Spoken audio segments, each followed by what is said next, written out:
रही हूँ आप कुछ मैं बताने वाली हूँ आपको। देखो, जो भी बोल रहे थे कि एडमिट कार्ड कौन सा क्या-क्या चाहिए हमें काउंसलिंग के लिए। देखो, आप काउंसलिंग कराओ या फिर आप कराओ प्राइवेट कॉलेज की या फिर आप कराओ गवर्नमेंट कॉलेज की। तो आपको सबसे पहले क्या है, सबसे पहले आपके डॉक्यूमेंट्स आपके पास में होना चाहिए, ठीक है?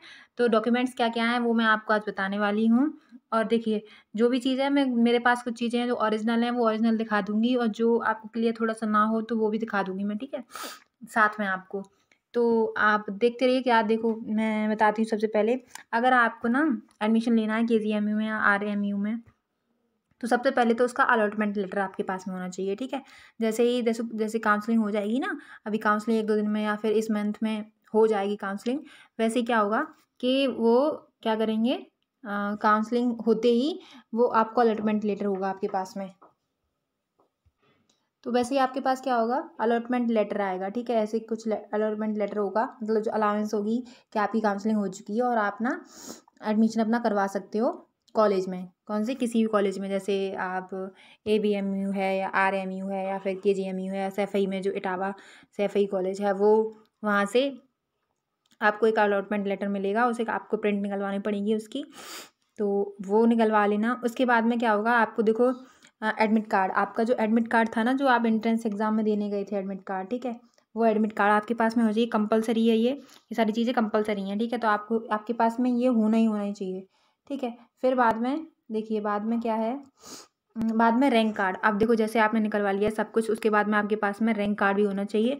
तो सबसे उसके बाद में फिर क्या है, 3rd नंबर पे हमारा रैंक कार्ड आपके पास में होना चाहिए। फिर क्या है, आपके पास में ओरिजिनल सीट होना चाहिए, मार्कशीट जो होती है ना हमारी 10th और 12th की। तो और विद सर्टिफिकेट, आपका सर्टिफिकेट होगा। देखो मैं ओरिजिनल कॉपी आपको दिखा दूँगी, क्या बोलते हैं उसका, मार्कशीट का जैसी होना चाहिए वैसी। अगर मार्कशीट अगर साथ में होगी सर्टिफिकेट, तो उस पे लिखा होगा कि देखिए, उस पे ये लिखा होगा कि मार्कशीट है और सर्टिफिकेट कम मार्क्स शीट, तो ये लिखा होगा उस पे। अगर आपके पास में हाई स्कूल या इंटर की मार्कशीट होगी, तो अगर सर्टिफिकेट अलग से नहीं दिया होगा उन्होंने, तो सर्टिफिकेट उस पे मार्कशीट पे लिखा होगा सर्टिफिकेट कम मार्क्स शीट, ये लिखा होगा, ठीक है? तो आप ध्यान रखना। तो ये हो गया हमारा चौथा। फिर 5वां क्या है, बर्थ सर्टिफिकेट आपके पास में होना चाहिए। आपकी बर्थ कब हुई थी, कौन सा दिन था, मतलब जो भी होता है बर्थ सर्टिफिकेट में वो होना चाहिए आपके पास में। फिर ट्रांसफ़र सर्टिफिकेट होना चाहिए, टीसी, जिस भी कॉलेज में आप पढ़ रहे हैं, और वहाँ से क्या आपको टीसी लेनी पड़ेगी अपनी कि हमें, ठीक है? तो हम सिलेक्शन लेना चाहते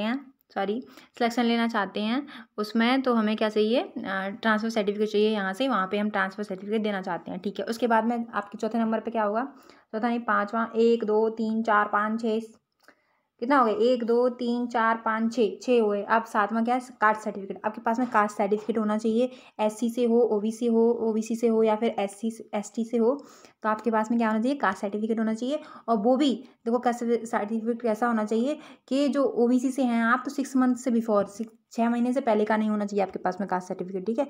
आपको बनवाना है तो अभी बनवा लो आप, 5-6 दिन में, अप्रॉक्स 5 दिन लगते हैं बनने में, तो आपको वो कास्ट सर्टिफिकेट बना के दे देगा। और अगर क्या बोलते हैं उसे, जैसे एक होता है कास्ट सर्टिफिकेट और एक होता है जैसे निवास स्थान, कहाँ पे आप रहते हैं, वो भी होता है, तो आप वो भी बनवा सकते हो, क्योंकि ज़रूरत क्या पड़ जाए, कब क्या ज़रूरत पड़ जाए कुछ पता नहीं चलता, ठीक है? तो तहसीलदार है अपना, आपका पास का तहसीलदार है, जो जैसे यूपी में आप रह रहे हो तो तहसीलदार होगा आपका, तो उसके सिग्नेचर उस पर होने चाहिए, अदरवाइज़ वो मान्य नहीं होगा, ठीक है? फिर आपके पास क्या है, फिर एक और है आपके पास में कि जनरल के लिए कोई कास्ट सर्टिफिकेट नहीं होता है, ठीक है? तो वो ना बनवाएं, जो जनरल के हैं वो कास्ट सर्टिफिकेट ना बनवाएं। उसके बाद में आपके पास होगा गैप सर्टिफिकेट। अब जैसे आपने 12th कर रखी है, उसके बाद में आपने जो भी कुछ भी नहीं किया, कुछ जैसे आपने ग्रेजुएशन की है या फिर कुछ भी नहीं किया, आपने गैप दे दिया 2 साल का, 3 साल का, मतलब मिनिमम 1 साल से ज़्यादा होना चाहिए। तो 1 साल से ज़्यादा होगा अगर आपका गैप, तो आपको कास्ट गैप सर्टिफिकेट की ज़रूरत पड़ेगी, तो आप गैप सर्टिफिकेट बनवाएंगे। उसके बाद में ओबीसी, मैंने बता दिया आपको कि ओबीसी अगर कास्ट सर्टिफिकेट होगा तो 6 महीने से पहले का नहीं होना चाहिए, वरना वो मान्य नहीं होगा। ये आपके हो गए सारे डॉक्यूमेंट्स, ठीक है? अभी मैं आपको दिखा देती हूँ ओरिजिनल कॉपीज़ हैं जो, कि कैसे कैसे होती हैं वो, ठीक है? तो वो दिखा देती हूँ। आपके में जो एग्ज़ाम है ना, जैसे आपकी जो मार्कशीट है उस पे ऐसा कुछ लिखा होगा, ठीक है? जैसे लिखा हुआ है सर्टिफिकेट कम मार्क्स शीट, तो आपको क्या है, इसमें क्या है, इसमें आपको सर्टिफिकेट की ज़रूरत नहीं पड़ेगी एक्स्ट्रा, तो आप ना सिर्फ मार्कशीट ले जाएंगे, वो दिखा देंगे, ठीक है? फिर दूसरा दिखाती हूँ मैं आपको।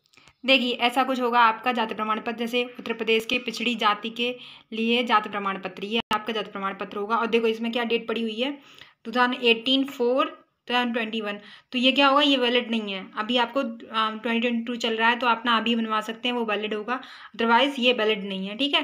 तो ऐसी कोई डेट नहीं होना चाहिए आपके पास में। फिर देखो दूसरा दिखाती हूँ मैं आपको, निवास प्रमाण पत्र। निवास प्रमाण पत्र कैसा है हमारा, ये कुछ ऐसा है, कार्यालय उप जिलाधिकारी द्वारा उत्प्रेरित निवास प्रमाण पत्र, ये कुछ ऐसा। और देखो डेट कितनी पड़ी हुई है इसमें, डेट पड़ी हुई है 6/1/2019। तो ये भी शायद मुझे लगता है निवास का तो चल जाएगा, क्योंकि निवास अपने लोग नहीं जा पाते हैं, ज़्यादा नहीं कर पाते हैं, जैसे कि ट्रांसफ़र होता है अपना लोग, जैसे किसी किसी की जॉब होती है तो वो चले जाते हैं कहीं भी, ठीक है। तो आपका क्या है, अगर आपने ऐसा किया है तो आपको दोबारा से निवास प्रमाण पत्र बनवाना पड़ेगा, अगर नहीं किया है तो नहीं बनवाना पड़ेगा, ठीक है। तो ये तो चल जाएगा, आपको कोई दिक्कत नहीं है। लेकिन आपके पास में जाति प्रमाण पत्र आपके पास में होना ही चाहिए, ठीक है, सही। और एक और चीज़ बता दे रही हूँ मैं आपको, कि आपके पास में ना फ़ोटो होना चाहिए, फ़ोटो 5 से 6 या फिर आप 15 फ़ोटो निकलवा के रखें, जो पासपोर्ट साइज़ के फ़ोटो होते हैं वो निकलवा लें, ठीक है। तो ये होगा सब। Bye, take care.